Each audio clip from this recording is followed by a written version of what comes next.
지난주에 우리는요, 요압이 하나님의 그 공의와는 전혀 상관없이 거짓말로 이 세상의 가치관을 따라서 행하여 압살롬을 예루살렘에 들어오게 하고 또 급기야는 다윗과 만나게 했던 그런 말씀을 함께 나눴습니다. 이를 통해서 우리가 아무리 세상적으로 이익을 얻고 감정적으로 옳게 보일지라도 하나님의 공의에 맞지 않는 일은 결국 죄를 낳고 죄가 장성하여 사망을 얻게 된다라는 것을 바로 우리 요압과 다윗 그리고 다윗과 압살롬의 그 관계에서 우리가 함께 살펴보았습니다.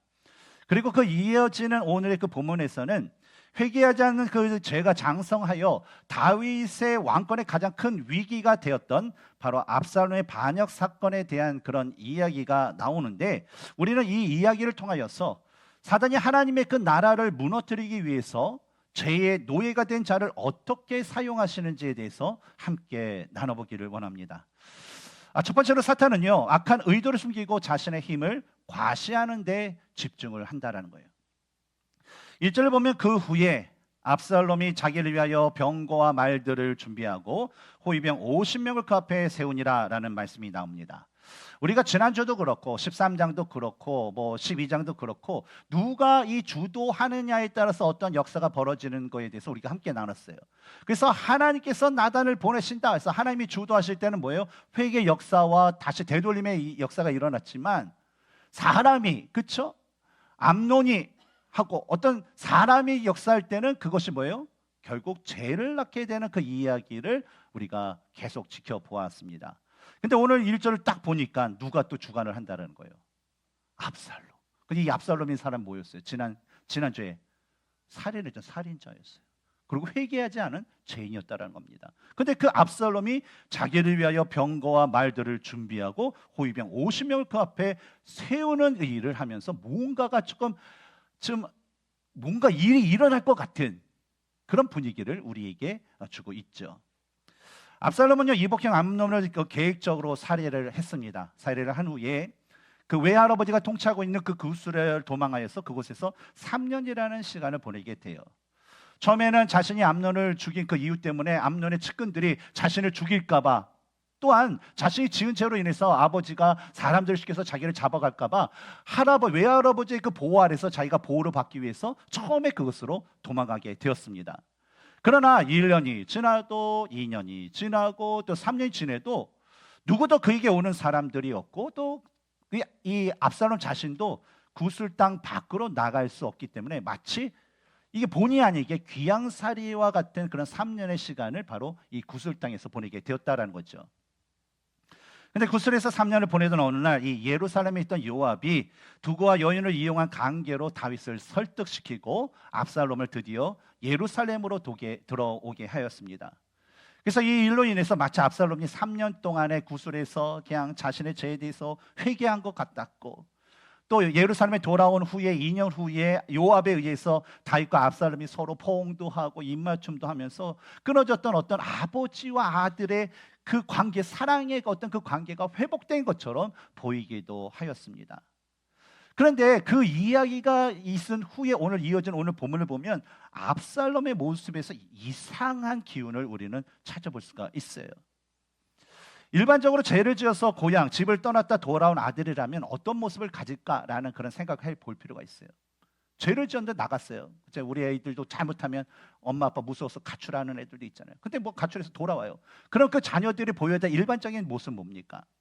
바로 우리 성경에 나온 돌아온 그 탕자의 모습처럼 자신의 죄를 뉘우치고 자신을 낮추면서 그저 아버지의 신실한 종으로 아버지의 그런 신실한 자녀로서 살아가려고 그냥 노력하는 그 모습이 바로 회개한 자녀들의 모습이다라는 것입니다. 그러나 8절의 말씀을 보면 압살롬은요, 말로는 자신이 구슬에 있을 때에 만약 하나님께서, 그러니까 있을 수 없는 그 불가능한 일이었다라는 거죠. 근데 만약 하나님께서 은혜를 주셔서 자신이 예루살렘에 돌아가게 되면 자신은 여호와 하나님을 섬기는 삶을 살 것입니다라는 그런 말을 하면서 다니고 그렇지만 실제적으로 그가 진짜 예루살렘에 돌아와서 행한 모습은 다윗을 아닌, 하나님이 아닌 바로 압살롬 자신을 위해서 뭘 준비해요? 병거, 그렇죠? 병거 뭡니까? 아주 오늘날에는 있잖아요, 전차, 그렇죠? 탱크. 그리고 말들, 이 말들은 뭡니까? 그냥 관상용이 아니라 뭐예요? 전투말들 얘기하죠. 그것을 하고 호위병 50명을 데리고 다니는 모습이었다라는 겁니다. 근데 압살롬이 이 병거와 말들과 호위병 50명을 뒀다라는 것은요, 뭐 외형적으로 당시 고대 근동에 있었던 어떤 왕들, 또 왕의 그 지위를 이루는 그 후계자들이 자신의 위용을 나타나기 위해서 일반적으로 행했던 그런 모습이었습니다. 그래서 예를 들면 뭡니까? 제가 이제 달라스 지역을 딱 하는데 제 보디가드를 50명을 딱 배치해서 제 앞에 서게 하고 딱 간다고 생각을 해보세요. 어떨 것 같습니까? 상상이 안 가시나요? 무서울 거예요. 제가 H마트를 갔는데 50명도 우리 유스 애들만 데리고 다녀도 어때요? 그게 있어요. 다른 사람들이 피해 간다는 거죠. 근데 보디가드를 50명 딱 하고 그러면 딱 가는 것보다 사람들 어때요? 가리는 홍해처럼 쫙 갈라지게 된다는 거예요. 그것은 뭡니까? 바로 자기의 힘을 과시하는 거죠. 근데 이런 모습을 바로 압살롬이 했다는 겁니다. 근데 문제가 있어요. 비록 순차적으로 이 압살롬은요, 지금 당시에는 왕에게서 1인자입니다. 1순위자예요. 왜냐하면 원래 첫째 아들 장남은 압살롬에 의해서 살해를 당했고, 두 번째 아들은 아비가일의 그런 아들로서 뭐 태어났긴 했는데 기록이 없는 거 보면 어렸을 때 뭐 병으로 죽었구나라고 하고, 그 다음에 순차적으로 셋째 아들인 압살롬이 왕에게서 1인자였다라는 거예요. 그러나 공식적으로 다윗 왕이 이제부터 이 남은 아들 중에서 첫째인 바로 압살롬을 나의 후계자로 삼겠습니다라고 탁탁탁 하고 공포한 적이 없었다라는 거예요. 그런데 압살롬이 스스로 이러한 행색을 갖춘 이유는 그가 가진 숨은 의도, 즉 자신의 여동생에 대한 문제에 무관심했던 그 아버지에 대한 원망과 분노로 반역을 일으키기 위한 기초 병력을 준비하는 것과, 이전에 자신이 형을 죽이고 도망했던 살인자와 도망자라는 자신에 대한 그 백성들의 인식을 이제는 진정한 왕자, 왕의 계승자라는 인식으로 바꾸기 위한 그 목적이 있었기 때문이라는 거예요. 그리고 7절에 4년 만에 압살롬이 왕께 아뢰되라는 그 말을 보면요, 압살롬이 이 3년 동안 구슬에서 그 반역을 계획했던 그 모든 일들을요, 바로 예루살렘에 돌아온 후에 4년 동안 직접적으로 그것을 행하면서 내적으로는 자신의 병력을 키우고 외적으로는 이미지 변신을 하여서 백성들에게 차세대 강력한 힘을 가진 바로 다윗의 그 왕위를 이어받을 그런 지도자라는 그 이미지를 각인시켰다라는 겁니다. 근데 성경을 보면요, 고린도후서 11장 14절을 보면 바울이요, 사단도 자기를 광명의 전사로 가장한다라는 그런 말을 하였습니다. 그리고 예수님께서 이 땅에 오셔서 40일 금식 기도를 한 후에 이제 예수님께 나타난 그 사탄도 자신이 마치 큰 권세를 가진 자처럼 보이면서 예수님을 시험하기도 했다는 것입니다. 이처럼 사탄은요, 자기 스스로를요, 큰 힘을 가진 능력자로 과시를 하는 그런 모습들이 있어요. 그리고 그의 조종을 받는 악한 무리로 하여금 큰 힘을 가진 존재로 가장하게 만든다라는 것입니다.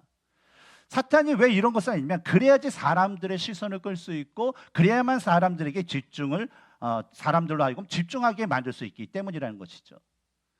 근데 이런 이유가 있기 때문에 오늘날 우리 교회에 문제있던 어떤 신천지를 비롯해서 최근 이 달라스 지역에서 아주 활동이 강한 구원파, 그리고 여전히 해결되지 않는 인터꽃 같은 어떤 그 이단자들이 교회에 와서 하는 것들이 뭡니까? 제일 먼저 하는 것이 자신의 뛰어난 영적인 능력을 가졌다라는 것을 과시하고 사람들에게 보이는 일을 한다라는 거예요. 이전에도 제가 한번 말씀드렸는데, 우리 교회가 이제 제가 처음 왔을 때에 그런 분이 있어요. 한 커플이 왔는데 자신은 죽은 자의 음성을 들을 수 있대요. 그리고 자신은 어떤 치유의 은사가 있대요. 그것을 되게 과시하는 그런 분이 있어요. 근데 여러분, 죽은 자의 음성을 들을 수 있나요? 성경에 그게 나와 있나요? 근데 왜 성경에 나와 있지 않는 것으로 그 사람들 얘기할까요? 다 거짓된 것이라는 거죠. 바울도요, 어떻게 성경에 보면 가장 영적인 능력과 하나님의 사람이라고 했던 대표적인 사람이 사도 바울이죠. 사도 바울도 보면 셋째 하늘로 그가 이끌려간 경험을 하고 놀라운 기적을 일으켰던 영적인 능력을 가졌지만, 사도 바울의 인생에서 그 자신은요, 그 사람은 바로 자신의 경험과 능력을 내세우거나 자신을 높인 적이 한 번도 없어요. 나는 이런 경험을 했어, 나는 이런 경험을 했고, 나는 이런 능력이 있어, 그러니까 나는 높은 사람이야, 영적으로 대단한 사람이야 라고 얘기한 적이 없다라는 거예요. 이뿐만 아니라 사도 베드로를 비롯해서 믿음의 그런 사람들, 빌립 집사를 비롯해서 뭐 스데반 집사를 비롯해서 뭐 사도 바울이나 다른 어떤 영적인 능력과 기적을 일으켰던 그런 믿음의 사람들도 결코 그러지 않았어요. 왜 그랬을까요? 바로 자신들이 행하는 그 능력은 하나님께서 하나님의 그 영광을 위해서 믿음의 사람들, 바로 자신들을 통하여서 그것을 사용하신 하나님의 능력이기 때문에 그것은 결코 인간이 자랑할 것이 안 된다라는 거예요. 결코 자랑할 수 없다라는 거예요. 그런데 공식적으로 증명되지 않은 자들이 교회에 들어와서 자신을 과장하고 자신의 큰 능력을 가진 존재로 사람들에게 말한다면 그 사람들의 모습은 성경적으로 어떤 사람이라는 겁니까? 잘못됐다는 사람이에요. 그래서 그런 사람이 있으면 우리는 생각해 볼 때 그건 주의해야 되고 조심스럽게 여겨야 될 사람들이라는 겁니다. 그래서 주위에 어떤 우리가 검증되고 어떤 믿음의 열매가 내어서 어떤 믿음의 공동체가 세우지 않은 그 누가 와서 뭔가를 하게 될 때는요, 여러분 교회의 목회자들이나 안수 집사님들에게 얘기해서 그런 어떤 잘못된 것을 통하여서 우리가 미혹당하고 잘못된 길에 빠지지 않도록 우리가 믿음으로 지켜나가는 우리 믿음의 공동체가 되기를 주님의 이름으로 축원합니다. 두 번째로 사탄은요, 사람의 마음을 훔치는 데 집중을 한다는 거예요. 2절부터 6절까지의 말씀을 보면 이 압살롬이 50명의 호위병을 이게 거느리다가 매일 아침 일찍 일어나 성문 곁에 서서 이 왕에게 재판을 받으러 오는 그런 사람들을 맞이하는 그런 이야기가 나옵니다. 이에 대해서 6절에서는 다음과 같이 얘기하죠. 같이 한번 읽어볼까요? 시작. 이에 대해 이스라엘 무리 중에 왕께 재판을 청하러 오는 자들마다 압살롬의 행함이 이와 같아서 이스라엘 사람의 마음을 압살롬이 훔치니라. 당시에 이 성문학 관장은요, 일반적으로 사람들이 많이 지나가는 그런 곳이에요. 우리가 익히 그냥 알고 있는 기본적인 개념으로요. 그런데 당시에 그 관장이 또 어떤 역할이 있었냐면, 우리가 룻기스에서 보아스가 룻을 자신의 아내로 맡기 위해서 이제 장로들에게 그런 재판을 받게 됩니다. 허가를 받게 돼요. 그런 그 장소가 뭐예요? 바로 성문학 광장이라는 거예요. 사람들이 많은 곳이지만 당시에는 어떤 사람들의 송사를 재판하거나 어떤 사회적 문제를 토론하였던 것이 성문 앞 광장이었습니다. 그리고 이 본문에 나오는 성문길이라는 것은 뭐 세금 납부와 군사적 문제와 사람들의 갈등과 어떤 피해와 여러 가지 문제와 불만을 가진 사람들이 전국 각지에서 몰려와서 왕에게 심판을 받으러 가기 위한 그 성문 앞 광장을 갈 때에 반드시 거쳐야 될 그 길이라는 거예요. 당시 왕에게 재판을 받으러 온 사람에게는요, 여러 가지 문제들이 있었을 것입니다. 우선적으로는 뭐 다윗의 시대, 그럼 뭐가 제일 많았을까요? 다윗의 시대. 전쟁이 많았잖아요. 전쟁. 그렇죠? 전쟁도 잠시 하는 뭐 그런 것이 아니라 몇 년. 근데 전쟁을 하게 되면 뭐가 필요합니까? 무기도 필요하고 군사도 필요하고 곡식도 필요하고. 그러니까 이것을 누구한테 걷어요? 사람 각 가정에 아들, 남편 다 이렇게 데리고 가고 뭐 곡식도 하고 칼 만드는데 부족하다 그러니까 가전기기 다 이제 다 하면서 하다 보니까 그것이 1년, 2년도 아니고 몇십 년 되니까 자연적으로 이 불만을 가진 사람들이 많았다는 거예요. 그리고 이뿐만 아니라 그냥 놔둬도 살기 힘든 그런 시대였어요. 왜냐하면 여러 가지 음식이 풍부했던 것도 아니고 경제적으로 가난했기 때문에 그냥 놔둬도 힘든데 전쟁으로 인한 어떤 군사 징병과 세금은 더욱더 백성들에게 불만과 고통을 주기 충분하였기 때문이었습니다. 그런데 2절부터의 그 말씀을 보면 압살롬이 이 다윗을 위해 어떤 왕자의 그 권위를 되찾은 것도 아니고, 그렇다고 해서 아버지 다윗이 이제 압살롬 네가 이 백성들의 문제를 해결해 준 재판관 역할을 좀 해라 라고 임명한 적도 없는데, 이 압살롬은요, 자신이 다윗의 아들로 태어났기 때문에 가진 그 왕자라는 그 신분을 이용하여서 마치 자신이 인정받은 재판장처럼 행사하면서 잘못된 판결을 하면서 사람들의 마음을 도둑질하는 것을 우리는 볼 수가 있습니다. 그래서 압살롬이 백성들의 마음을 훔치는 과정을 보면요, 여러 단계가 있어요. 근데 첫 번째는 뭐냐면 사람들에게 한없이 친근한 모습으로 다가오는 그런 모습을 볼 수가 있어요. 1절에서 이 압살롬은요, 자신의 어떤 위용을 이렇게 과시하기 위해서 50명의 그런 호위병들, 중무장하는 호위병들을 앞세우고 다니기 시작했어요. 그래서 감히 자신을 넘보지 못하도록 백성들에게 자신을 두려워하는 그런 사람처럼 그렇게 하고 다녔어요. 근데 이어지는 2절을 보면 성문 옆 그 길가에 서서 이 재판을 받으러 오는 사람 딱 말할 때 태도가 완전히 바뀌어요. 어떻게 바뀌냐면 갑자기 자신의 어떤 그 위용 그것을 다 내려놓고 너무나도 상냥하게 당신은 어느 성읍에서 왔습니까? 어느 집파 사람입니까? 라고 하면서 다가갔다라는 거예요. 근데 우리가 이 장면을 살펴보면 여러분 먼저 압살롬은 어떤 사람이었습니까? 인물적으로 압살롬은 어떤 사람이었어요? 사무엘하 14장 25절 보면 온 이스라엘 가운데서 압살롬 같이 아름다움으로 크게 칭찬받는 자가 없었으니 그는 발바닥부터 정수리까지 흠이 없습니다. 여러분 상상이 갑니까? 아니 뭐 사람 딱 보면 얼굴 예쁠 수 있고 뭐 손가락도 예쁠 수 있고 뭐 몸매가 좋을 수 있고 뭐 그래요. 그런데 다 사람들 보면 대부분 뭐 숨겨진 거 발가락이 약간 삐뚤어졌던지 뭐 발톱이 안 좋든지 하는 그런 것들이 있어요. 뭐 그러다 보니 근데 이 사람은 어때요? 발바닥에서 정수리까지 흠이 없다라는 거예요. 그러니까 뭐 저는 경험해 보지 못해서 이런 걸 잘 모르겠지만 이런 사람들 보면 호감이 가요, 안 가요? 안 가요? 어떻게 안 갈 수 있죠? 그 정상이 아니에요. 갈 수밖에 없어요. 예. 그러니까 그 사람들이 이렇게 상냥하게 하면 마음이 끌려요, 안 끌려요? 끌리죠. 아니, 좀 감이 안 오시는 것 같아요. 여러분, 지금까지 살면서 여러분 좋아했던 연예인이 있어요, 없어요? 뭐 오빠도 있을 거고, 형도 있고, 누나도 있고, 언니도 있을 거예요, 그렇죠? 어떤 언니 그래서 뭐 이렇게 하는 거. 근데 그 사람 왜 좋아합니까?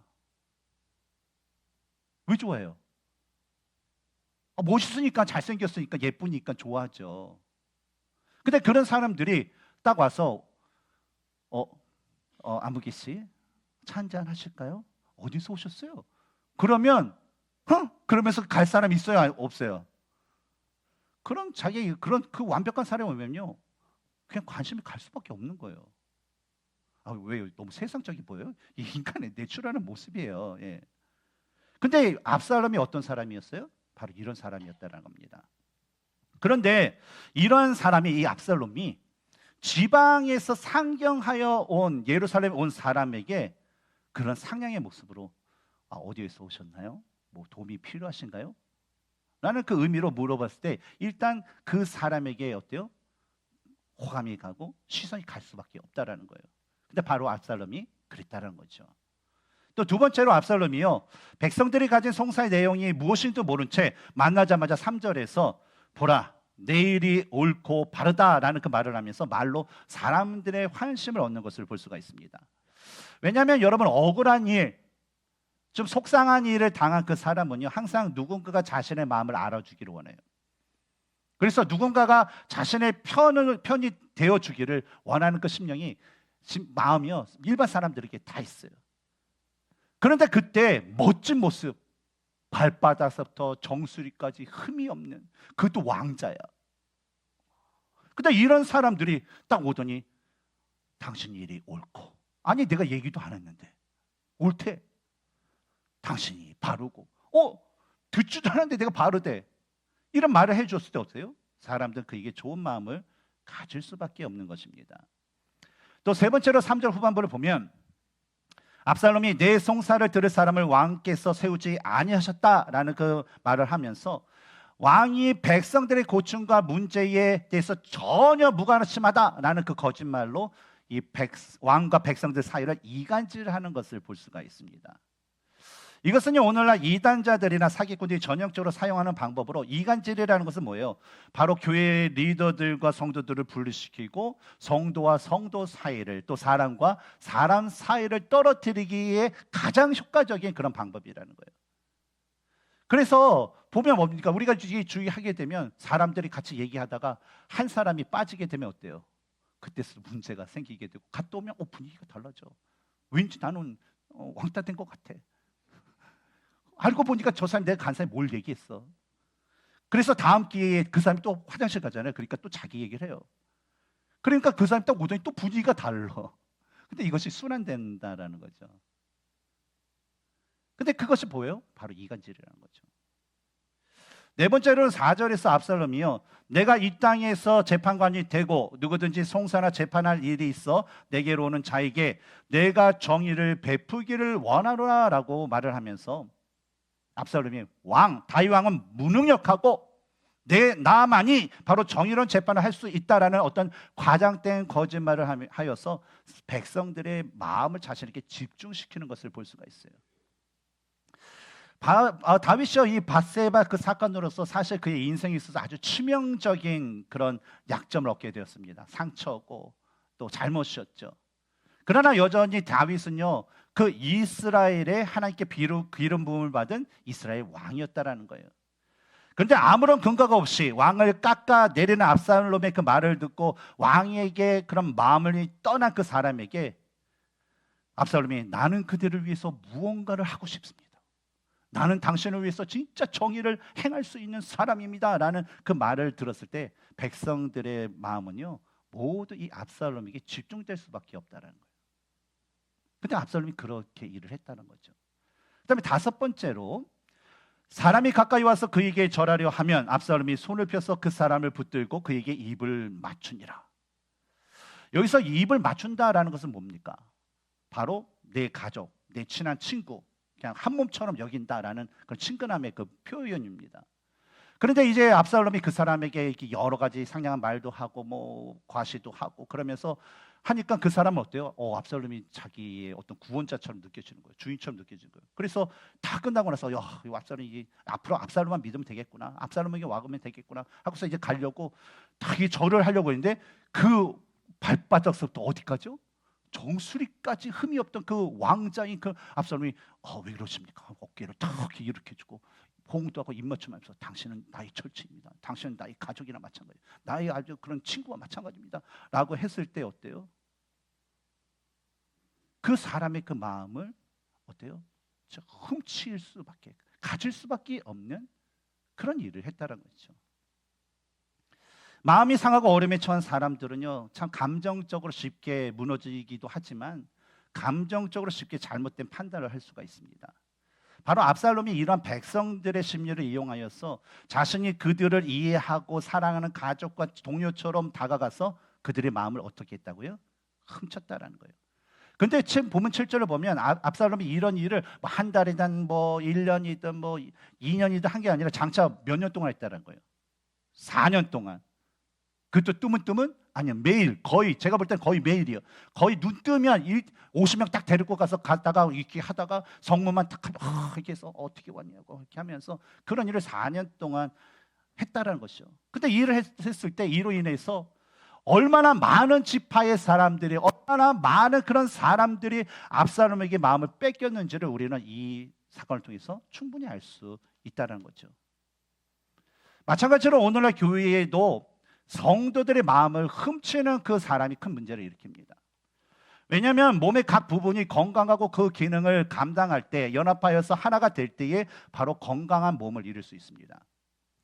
우리가 그리스도의 몸된 교회의 한 지체라면 우리가 무엇을 하든지 하나님께 마음이 집중되는 그런 모습과 결과가 있어야 된다는 거예요. 그래서 교회 안에서 말하는 거 뭡니까? 사도 바울이 얘기하는 게 뭡니까? 우리가 서로 뼈와 근육이 연합되고 뭉쳐져서 몸이 연결되고 하나가 돼야 된다는 거예요. 바로 성도의 연합을 이뤄야지 건강한 교회를 이룰 수 있다는 거예요.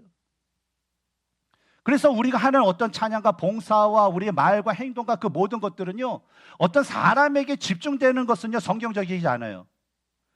제가 여러분에게 잘 보여서 여러분에게 좋은 거 해서 여러분의 마음을 얻는 거, 그래서 신영원 목사가 얘기하면 꿈뻑 죽는 성도를 만드는 거, 이게 성경적일까요? 아니에요. 그건 교주를 만드는 거예요. 그러나 우리들이 하는 그것을 통하여서 우리가 최종적으로 원하는 것은 뭐냐면, 우리가 이루어야 하는 것은 뭐냐면 우리의 섬김과 사랑과 희생을 통해서 그 마음이 누구한테 가야 돼요? 하나님 앞에 가야 되는 거예요. 우리는 그것을 위해서 통로가 되고 우리는 툴이 되어야 된다는 거예요. 이것이 바로 하나님께 가야 된다는 거예요. 그러나 압살롬처럼 하나님과 이스라엘이 아닌 자신을 위하여 백성의 마음을 훔치는 것은요, 결국 뭐예요? 하나님의 백성을 훔치는 것이 되고 바로 하나님의 나라를 분열시키는 죄를 짓는 죄의 모습이다라는 것을 우리는 기억해야 될 줄 믿습니다. 세 번째로 사탄은요, 종교적인 거룩한 가면으로 위장을 하는 데 집중을 시킵니다. 7절과 8절을 보면 4년 만에 압살롬이 왕께 아뢰되 내가 여호와께 서원한 것이 있사오니 청하건대 내가 헤브론에 가서 그 서원을 이루게 하소서. 당신의 종이 아람 구술에 있을 때에 서원하기를 만일 여호와께서 반드시 나를 예루살렘으로 돌아가게 하시면 내가 여호와를 섬기리이다 하였나이다 라고 다윗 왕에게 이 압살롬이 요청을 했다라는 거예요. 여러분, 압살롬이 다윗 아버지 그 다윗과 화해하여서 이 왕자의 어떤 그 지위를 회복한 후에 그가 했던 것은 뭐라고 했어요? 아주 주도면밀하게 군사를 모으고 주도면밀하게 백성들의 그 마음을 훔치는 그런 일들을 했다는 거예요. 죄로 인해서 압살롬이 구술에서 있었던 3년 동안 그가 품었던 것은요, 아버지에 대한 원망과 분노와 그리고 그 이에 대한 반란의 계획을요 바로 구술에서 아주 철저하게 했어요. 왜냐하면 우리가 이것을 알 수 있는 것이 압살롬이 암논을 죽이기 위해서 어떻게 준비했습니까? 화가 나가지고 가서 했나요? 화가 나지만 참고서 어떻게 했습니까? 2년 동안 아주 철저하게 준비를 했다는 거예요. 그러니까 아버지에 대한 원망과 분노가 있는 이 압살롬은 바로 3년이라는 그곳 가운데 있으면서 어떻게 내가 내 여동생의 원수를 갚을까? 우리 남매를 버린 이 아버지에게 어떻게 내가 해야 될까라는 것을 주도면밀하게 그 계획을 세웠고 바로 예루살렘으로 돌아온 그곳에 4년 동안 그것을 철저히 준비하면서 약 7년이라는 세월 동안 그 모든 반란의 그 준비를 마치게 되었다는 것입니다. 근데 병사도 모으고 민심도 모았어요. 이제는 뭔가 될 것 같아요. 그런데 단 한 가지가 부족했어요. 바로 명분이었습니다. 역사의 기록을 보면 모든 전쟁과 반란에는요 항상 명분이라는 게 있었습니다. 그래서 명분이 있어야지 사람들을 하나로 뭉칠 수 있고 명분이 있어야 더 많은 사람들의 마음을 얻을 수 있기 때문에 항상 명분이라는 것을 자꾸만 찾으려고 해요. 압살롬도 그랬어요. 내가 다 준비됐는데 도대체 이걸 내가 합법하게 어떻게 백성들에게 보기에 정당하게 내가 이것을 보일까? 그래서 그가 생각한 것이 있었어요. 헤브론으로 가자. 여러분, 헤브론이라는 것은 어떤 곳인가요? 헤브론이라는 것은 이스라엘 역사적으로도 역사뿐만 아니라 이 다윗의 왕정이 세워지는 것에 있어서도 아주 의미가 있는 그런 곳이었습니다. 헤브론 역사적으로 이스라엘 조상인 아브라함이 여호와 하나님께 이 단을 쌓았던 그 곳이고 아브라함을 비롯해서 믿음의 조상이라는 이스라엘 그 믿음의 조상들이 묻혀 있었던 그 성지와 같은 땅이었어요. 그리고 다윗의 왕정에 있어서 다윗에게 있어서 이 헤브론이라는 그런 지역은 어떤 의미가 있을까요? 그렇죠. 그 남유다의 왕으로서 처음으로 공식적으로 기름을 받았던 그 지역이 그 성읍이 헤브론이었어요. 그러니까 어때요? 역사적으로도 믿음의 조상들이 딱 있는 곳에서 자기가 왕으로 선포되는 거. 다윗 왕이 처음으로 공식적으로 기름을 부어서 남유다의 왕이 됐던 곳에서 자신이 왕이 되는 것. 이것이 자기가 정통성이 있는 후계자다라는 것을 충분히 보여줄 수 있다는 거예요. 또한 이런 의미와는 반대로 헤브론 백성들의 그 민심이 조금 좋지 않았다는 거예요. 왜냐하면 이 헤브론의 도시는 다윗이 남유다 왕이었을 때는 어떤 도시였습니까? 수도였잖아요. 수도. 여러분, 수도 시민의 긍지가 있을까요, 없을까요? 로마에 사는 로마 시민들의 긍지는 있다고 했어요, 없다고 그랬어요? 있다고 그랬죠. 프라이드가 강해요. 그래서 우리나라도 어디가 가장 프라이드가 강할까요? 전 수원인데 서울 사람들 딱 보면 왠지 키가 죽어요. 왠지 낮아 보이고 서울 사람들 커 보여요. 예. 그렇지 않나요? 서울 분들 한번 손들 한번 보세요. 서울 분. 예, 그런 거 긍지 있죠. 별로 안 느껴요? 그러면 우리 현실로 갑시다. 우리 달라스 지역에 살잖아요. 그래서 텍사스, 근데 또 달라스야. 근데 가다가 보면 라이스 플레이스 넘버가 A로 시작하고 O로 시작하고 이상한 스펠링으로 시작된 그런 거 봐요. 근데 운전을 조금 이상하게 해. 그럼 우리 뭐 하고 싶어요? 빵빵! 이거 어디서 와가지고 이 운전을 이렇게 해? 막 그러면서 한다는 거예요. 우리 달라스는 이렇지 않아. 우리 수준은 이렇지 않아. 그런 것에 대한 그런 프라이드가 있다라는 것이죠. 근데 헤브론 사람들도 사실 그게 있었어요. 그런데 그런 어떤 수도의 시민이라는 어떤 그런 특별한 권한을 갖게 됐는데 이것이 뭐예요? 갑자기 예루살렘이 바뀐 거예요. 그러니까 자신들이 갑자기 어때요? 그냥 지방 사람이 돼버린 거예요. 그러니까 그 특권도 잃어버렸어요. 어떤 그런 명예도 잃어버렸어요. 그러다 보니까 왠지 모르는 이 다윗에 대한 그런 서운함과 불만들이 그 헤브론 백성들에게 있었다는 것입니다. 바로 압살롬은 이런 헤브론의 역사적인 그 의미에서 자신이 다윗을 대체할 왕으로서의 그 정통성과 명분을 얻으려고 했고, 또한 더불어서 헤브론 주민들의 민심을 이용하여서 본격적인 자신의 그 반란이 진짜 공시가 되고 정상적이다라는 것을 인식시킨 다음에 그 반란을 시작을 하려고 했던 것입니다. 그런데 오늘 보면 8절로 다시 한번 돌아가 보면 압살롬은 자신의 이러한 악한 의도를 숨긴 채 아버지 다윗에게 종교적인 거짓말을 하면서 헤브론에 가는 것에 대해서 허락을 받게 됩니다. 당신의 종이 아람 구술에 있을 때에 소원하기를, 만일 하나님께서 반드시 나를 예루살렘을 돌아가게 하시면 내가 여호와를 섬기리다. 진짜 이 압살롬이 이런 마음을 가지고 했을까요? 소원을 했을까요? 오히려 그랬을까요?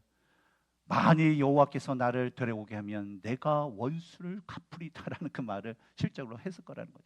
그런데 거짓말로 뭐예요? 자꾸만 하나님 믿으라고, 하나님 예배하는 거, 이걸 팔아먹었다는 거죠.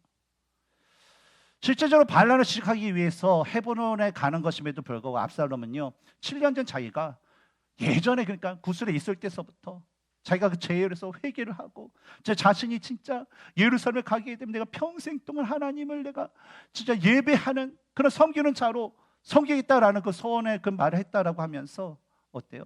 이전에 아브라함이 단을 쌓고 하나님께 제사를 드렸듯이 자신도 그런 예배를 드려서 이제는 하나님을 위한 삶을 살겠다라고 하겠다는 그 요청을 다윗에게 했다는 거죠.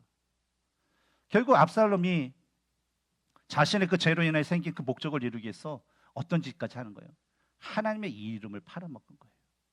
하나님의 이름을 망령되게 만드는 그 죄까지도 서슴없이 짓게 되었다는 겁니다. 그리고 드디어 압살롬이 헤브론에 가자 그 반란을 시작했습니다. 반란을 이제 시작하는 그것을 우리가 전국적으로 이렇게 하기 위해서 반란이라는 것은 뭡니까? 그냥 한꺼번에 해야 돼요. 한쪽에 사는 게 아니라 동시다발적으로. 그러니까 그것을 위해서 정탐꾼들을 각 지파별로, 각 성읍별로 다 보내게 됩니다. 그러면서 반란이 시작되는 나팔 소리가 울리게 되면 그 정탐꾼들로 하여금 많은 그 지파 사람들에게 압살롬이 헤브론에서 왕이 되었다라는 그런 소리를 지르게 했다라는 것이죠. 마치 뭡니까? 하나님의 기름을 부음받아서 압살롬이 다윗에 이어서 진정한 왕이 됐다라는 것을 사람들에게 알리게 했다는 거죠. 그냥 소동을 그런 어떤 그런 선동을 하게끔 만들었다는 거예요. 그런데 이런 압살롬의 반란에 참여한 사람들을 보면 분명히 압살롬을 진짜 존경하고 따르는 그냥 목숨을 걸고 따르는 추종자들도 있었을 것입니다. 근데 오늘 보면 11절을 보면 아무것도 모른 채 압살롬을 따라가 헤브론에 갔다가 그냥 반란군이 돼버린 사람들이 많다라는 거예요. 그리고 12절의 말씀을 보면 항상 다윗의 곁에서 조언을 하면서 진짜 다윗의 어떤 책사와 어떤 그 나라를 위해서 같이 했던 그 참모 측근이었던 그 신하였던 아히도멜이 뭐예요? 그 반란에 참여했다는 거죠. 아히도멜이 참여했던 그를 따르는 다른 사람도 뭐예요? 같이 참여했다는 거죠. 그리고 4년 동안 압살롬에게 마음을 뺏겼던 각 지파의 사람들이 그 정탐꾼들이 압살롬이 헤브론에서 왕이 되었다라는 그 얘기를 듣고 내가 저분은 저럴 줄 알았어. 내가 그때 그 성에서 만났을 때 이분이 진짜 겸손해. 진짜 사랑이 많아. 진짜 우리들을 위하는 진정한 왕이야. 다윗은 이제 늙었어. 이제 끝이야. 이제 압살롬이 우리의 진정한 왕이야. 라는 그런 생각을 하면서 뭐예요? 점점 압살롬이 일으켰던 그 반란에 동참을 하면서 많은 사람들이 압살롬에게 모이게 되었다는 거죠. 그러다 보니까 다윗은 어쩔 수 없이 예루살렘을 떠나서 이 도피길에 갈 수밖에 없었습니다. 그리고 참 이 다윗의 그 모습을 보면 참 비참했을 거예요. 자신의 머리를 감추고 산에 올라가면서 갈람산에 올라가면서 엉엉 울었다고 하죠. 어떻게 보면 자신의 그 지은 죄로 인해서 자식들에게 일어났던 거, 급기야 아들의 반란으로 자기가 또 떠나게 되었다라는 거. 그래서 아무런 어떤 저항도 하지 않고 그냥 자신의 그 죄의 길을 가는 그런 자신의 모습. 또 뭐예요? 다말을 범했을 때 그것도 허락해 준 것이 누구였어요? 그 계기를 만드는 다윗. 암논을 죽이려는 그 압살롬에게 암논을 보냈던 것이 누구였어요? 다윗. 그리고 이 헤본에서 반역을 시작하는데 그것에 대해서 어쨌거나 허락했던 누구예요? 다윗 자기 자신이었다라는 것에서 얼마나 비통했을지를 우리는 짐작하여 알 수 있습니다. 그런데 반란을 일으킨 압살롬과 다윗의 모습은요, 확연히 다른 점이 있어요. 첫 번째로 압살롬은 사람의 마음을 훔쳐서 자신의 어떤 이익을 챙겼어요. 하지만 다윗은요, 사람들의 마음을 얻게 되었다는 거예요. 압살롬은 자기가 아주 강경한 계책으로 사람들의 마음을 훔쳤다면, 다윗은 사람들이 그를 존중하고 그게 하나님이 기름 부은 자라는 것을 알기 때문에 그를 따르는 그런 모습이 있었어요. 두 번째로 압살롬이 자신의 반란을 위해서 하나님을 팔아먹었어요. 하나님 앞에 예배, 하나님을 이용했어요. 하지만 다윗은요, 하나님을 하나님으로 섬기기 위해서 최선을 다했던 모습이 있어요.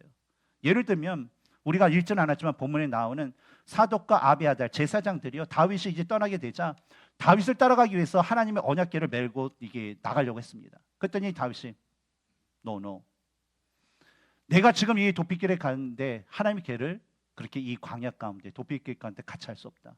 하나님은 하나님의 그 법궤가 있는 곳에 있어야 된다라고 하면서 그 예루살렘 성에 하나님의 그 성전 안에 그것을 그냥 놓고 그대로 하여금 그곳에서 자신의 일을 하게끔 만들었다라는 것에 대해서 바로 다윗은 어려운 그 상황 가운데서도 바로 하나님을 하나님으로 믿고 섬기는 모습을 가졌다라는 것을 알 수 있죠.